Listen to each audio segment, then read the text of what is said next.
Good morning student, मैं अंकुर गोयल विश्वास नवसारदा से। आज मैं आपको बेटा कुछ बेसिक डेफिनेशन करवाऊंगा। यही बेसिक डेफिनेशन आपने रिवाइज करनी है। ये बहुत ज़्यादा इम्पोर्टेंट है हमारे लिए बेसिक डेफिनेशन। अब जैसे हम पिछली टॉपिक में मैंने ऑर्डर्ड पेयर के बारे में आपको बताया था। अब मैं कुछ ऑर्डर्ड पेयर लिख रहा हूँ, जैसे r = 1,1, फिर हमारे पास में कितना है 2,8, फिर कितना है हमारे पास में 4,64। ये वैल्यू है हमारे पास में 1,1, 2,8, 4,64। 1,1, 2,8, 4,64 है हमारे पास में। जो ये फर्स्ट एलिमेंट कहलाएगा ना, ये हमारे पास में किसका कहलाएगा? डोमेन का। क्या कहलाएगा हमारे पास में? डोमेन के एलिमेंट है ये हमारे पास में। 1,1 जो स्टार्टिंग वाले एलिमेंट होंगे, ठीक है, वो हमारे पास में किसके कहलाएंगे? डोमेन के एलिमेंट कहलाएंगे। और जो ये बाद वाली वैल्यू आएगी 1, 8, 64, ये हमारे पास में किसके एलिमेंट कहलाएंगे? रेंज के। किसके एलिमेंट कहलाएंगे हमारे पास में? रेंज के। समझ में आई सभी को बात? ये स्टार्टिंग वाले एलिमेंट किसके कहलाएंगे? डोमेन के। ये हमारे पास में किसके कहलाएंगे? रेंज के। ठीक है। अब यहाँ पर हमारे पास में कि ये हमारे पास में किसके एलिमेंट कहला रहे हैं? डोमेन के। अब हमारे पास में ये डोमेन है और ये हमारे पास में क्या हो गई? रेंज हो गई हमारे पास में। अब सेकंड टाइम हमारे पास में ये तो डोमेन है, ये हमारे पास में क्या होगी? डोमेन। मान लो स्टार्टिंग में सेट दे रखा था हमारे पास में 1, 2, 3, 4, और बी की वैल्यू क्या होगी हमारे पास में? 1, 2, 8, 16, 32, 64। और रिलेशन में हमारे पास में मैंने ऊपर लिखी लिया है 1,1, 2,8, 4, क्या हो जाएगा? 64। स्टार्टिंग वाले एलिमेंट किसके कहला रहे हैं? डोमेन के। बाद वाले एलिमेंट किसके कहलाएंगे? रेंज के। अब जो भी होगा हमारे पास में को डोमेन के, क्या है हमारे पास में? को डोमेन के। को डोमेन के अंदर हमारे पास में क्या है? ये सारे के सारे दूसरे वाले सेट, ये किसके अंदर आएंगे हमारे पास में? को डोमेन के अंदर। समझ में आया डिफरेंस तीनों में? जो स्टार्टिंग वाले एलिमेंट है वो डोमेन, पीछे वाली वैल्यू है रेंज, जो बी के सारे एलिमेंट हैं वो को डोमेन के। किसके कहलाएंगे हमारे पास में? को डोमेन के एलिमेंट। आपने ये डेफिनेशन को अच्छे ढंग से क्लियर करना है। आज क्वेश्चन नहीं करवाऊंगा, आपको ये डेफिनेशन अच्छे से क्लियर होगी तभी आप क्वेश्चन कर पाओगे, अदरवाइज नहीं कर पाओगे। आगे हमारे पास में क्या आता है? Types of relation. क्या आता है हमारे पास में? Types of relation. Types of relation का मीनिंग क्या है हमारे पास में? टाइप्स ऑफ रिलेशन क्या होते हैं? सबसे पहले हमारे पास में क्या है? Universal relation. क्या है हमारे पास में? Universal relation.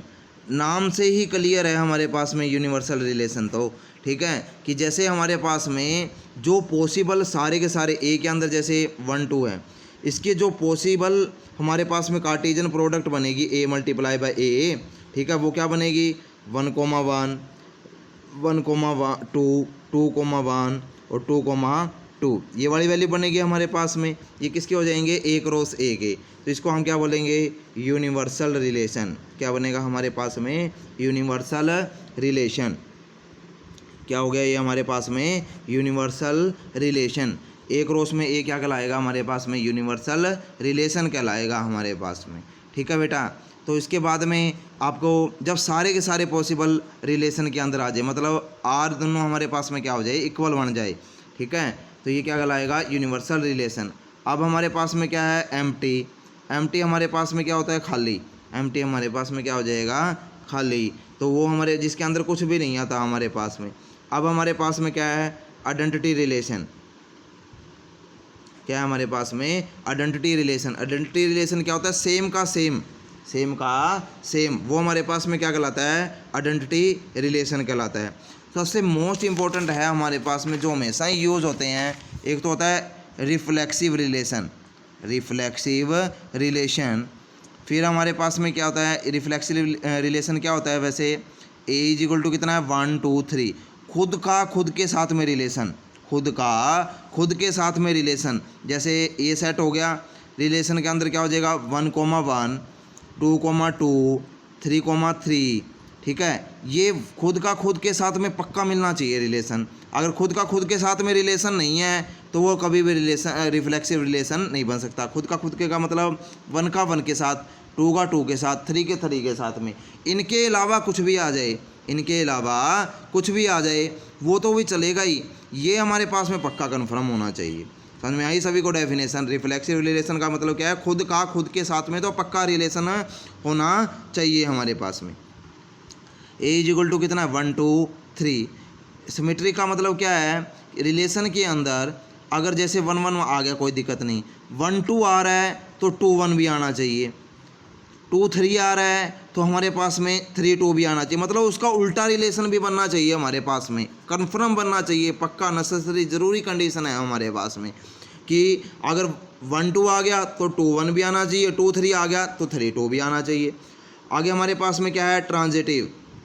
क्या है हमारे पास में? Transitive relation. जैसे ए की वैल्यू कितनी है हमारे पास में? 1 2 3। रिलेशन के अंदर क्या आ जाएगा हमारे पास में? 1 1 1 2, ठीक है। आगे हमारे पास में 2 3। ध्यान से समझना ट्रांजिटिव का मीनिंग। अब जैसे ट्रांजिटिव के लिए जरूरी कंडीशन है इसके पीछे वाला रेंज का एलिमेंट, इसके डोमेन का एलिमेंट अगर इक्वल है तो ये यहाँ पर क्या बच गया हमारे पास में? 1 3।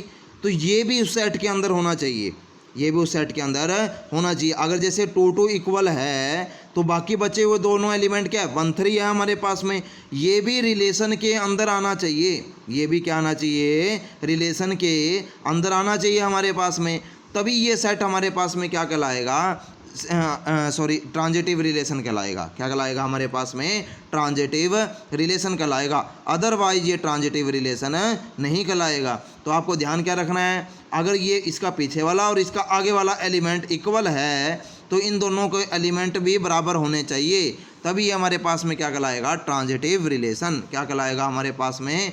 Transitive relation. तो आपको ये डेफिनेशन अच्छे से क्लियर करनी है, तभी हम आगे के क्वेश्चन कर पाएंगे, नहीं तो नहीं कर पाएंगे। Thank you.